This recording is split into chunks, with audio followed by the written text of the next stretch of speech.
लोमस ऋषि प्रसंग विस्तारी, विस्तार से बताया उस प्रसंग को लोमस ऋषि ने।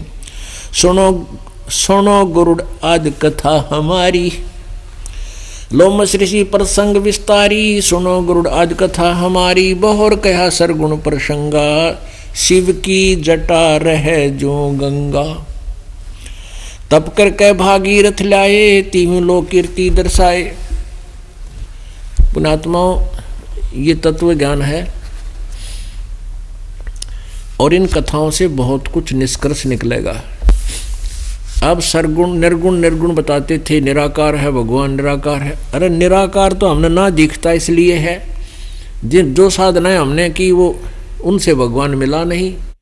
जैसे कितना अच्छा उदाहरण दे रहे हैं कि बीज में वृक्ष है और जब तक इसको बीजेंगे नहीं तो बीज में वृक्ष हमें दिखेगा कैसे। और दूसरा उदाहरण ये दिया है कि सरगुण निर्गुण का दूसरा उदाहरण दिया है कि जैसे भगवान शिव की जटा कुंडली में, जटा एक ये जटा जो भगवान के शिव पर दिखा रखी है ना, ये बालों का जटा, और इसमें एक औरत का मुंह सा दिखाकर उसके मुंह से गंगा निकलती दिखा रखी है। ये तो एक बनावटी कल्पित है, ऐसा नहीं है। भगवान शिव के लोक में एक जटा कुंडली, एक डैम है, बहुत बड़ा सरोवर, बहुत बड़ा। ये प्रत्येक लोक के अंदर, जैसे शिव के लोक में, विष्णु के लोक में, ब्रह्मा जी के लोक में, सबके लोक में बड़े बड़े सरोवर होते हैं। तो शिव जी के लोक में एक बहुत बड़ा डैम है, उसका नाम जटा कुंडली है, उसका नाम जटा कुंडली डैम है। तो वो सतलोक से गंगा आई थी और उसके बाद वो जटा कुंडली डैम में 6 महीने तक रही। मतलब 6 महीने में वो जटा कुंडली जो डैम था, वो सरोवर था, वो भरा। उससे भरकर फिर वो ऊपर आई। उसी समय भागीरथ जी तप कर रहे थे गंगा को नीचे लाने के लिए। उन्होंने कहा अगर ना गंगा ने आना था और भागीरथ ने जस पाना था। ये सारी कहानी अब समझ में आओगी। अब यहाँ क्या बता रहे हैं, शिव की जटा रहे जो गंगा, बहुर कया सरगुण प्रसंगा, शिव की जटा रहे जो गंगा। तब करके भागीरथ लाए, तिहु लोक कीर्ति दर्शाए। गुप्त वस्तु प्रगट दिखलाई, निर्गुण सरगुण समझो बाई। कि या गंगा हमने ना दिखे थी, हमारे लिए अवेलेबल पृथ्वी पर नहीं थी। भागीरथ ने तप किया और उस तप करके उस निर्गुण जो हमें नहीं उपलब्ध थी, वो थी वहाँ पर मौजूद, साकार में थी। और वहाँ से ये गंगा नीचे गिरती है, तो वहाँ से नीचे गिरने से ये वाष्प रूप बन जाती है, वाष्प।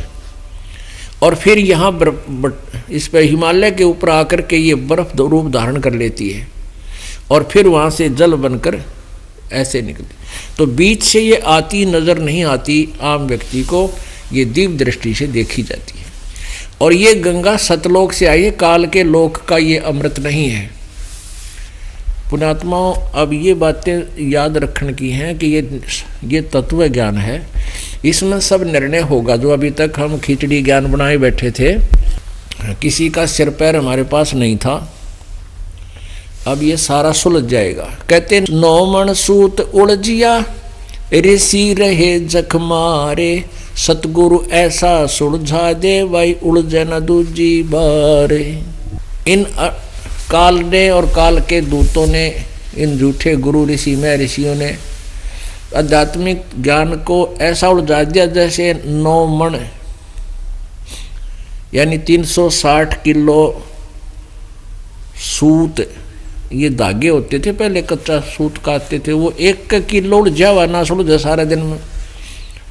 जब उन्हें खींचे तो टूट जा तो गांठ पड़ा तो फिर वो कपड़ा नहीं बन सकता, वो व्यर्थ होया। उसको बड़े प्यार से सुलझाना पड़ता था। तो 1 किलो उलझे हुए सूत ने सुलझाने में सारा दिन लग जाता था दुल्हे का। परमात्मा कहते हैं, ये कबीर परमेश्वर जी कहते हैं कि तुम ये इन अज्ञानियों ने ये आध्यात्मिक ज्ञान रूपी सूत 9 मन उलझा दिया। और कहते सतगुरु ऐसा नौमन सूत उलझाइया और ऋषि रहे झकमार, और सतगुरु ऐसा सुलझा दे उलझे ना दूजी बार। तब ये ऐसा सुलझ जाएगा कबीर परमेश्वर जी की कृपा से, गुरु जी की दया से, इस दास पर रजा करी भगवान ने, तो ये ऐसा सुलझ जाएगा आध्यात्मिक ज्ञान, फिर नहीं उलझेगा इस कलयुग में। जो भक्ति करो चाहे ना करो, कोई ज्ञान में कमी नहीं रहेगी। तो एक सैंपल है ये गंगा उस सतलोक से आई हुई। इसके गंगा के जल को कितने दिन रख दो खराब नहीं होता। क्यों? ये कहाँ से आ गई? इस पृथ्वी पर ही चल रहा है, तो ये कहाँ से आई? हमारी बुद्धि यहाँ तक थी, शिव जी की जटा में तो निकली, फू जो खा रखी नो एक औरत, अरे फूटे भाग मारे। भगवान शिव जी का एक डैम है, और वो सतलोक से जब आई तो 6 महीना में वह भरी थी। वो भर के फिर ओवरफ्लो होना शुरू हो गया। उसी में भागीरथ तप कर रहा था पहले से ही। तो जब ये ऊपर तक पड़न लगी फालतू होगा, जब भगवान शिव ने कह दी तथास्तु, ले भाई गंगा आ जाएगी।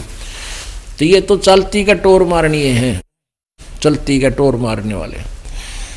तो ये सतलोक से आई थी शिव के, फिर शिव के धाम में, शिव के धाम को डैम भर गया 6 महीना, फिर आगे चल पड़ी। अब वो पीछे से चल ही रही है, और वो वहाँ से ओवरफ्लो भी हो ही रहा है। और यहाँ अब ये इस प्रकार ये गंगा आपको उपलब्ध है। लेकिन इस गंगा के पानी से मोक्ष नहीं है। तो ऐसे ऐसे अमृत पदार्थ हैं सतलोक के अंदर, ये सैंपल है वहाँ का।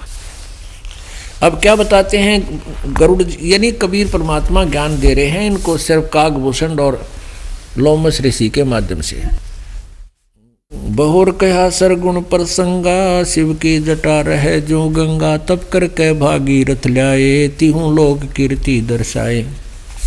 गुप्त वस्तु प्रगट दिखलाई, निर्गुण सरगुण समझो भाई।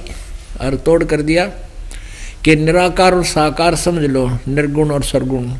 ये वहाँ पर सतलोक में थी गुप्त, यहाँ नहीं आ रही थी। फिर शिव जी के लोक में आई, शिव जी के लोक में थी, यहाँ नहीं पहुँच रही थी। तो ये वहाँ गुप्त थी, वो यहाँ आ गई, ये हमें दिखाई देने लगे, सरगुण हो गया। लेकिन ये पहले भी एज इट इज इसी रूप में विद्यमान थी। तो ऐसे ही परमात्मा साकार रूप में सतलोक में है, हमें दिखाई नहीं देते, इसलिए हमने उनको निर्गुण मान लिया, निराकार मान लिया। और वो स्वयं यहाँ आकर प्रकट हुए तो साकार हो गए।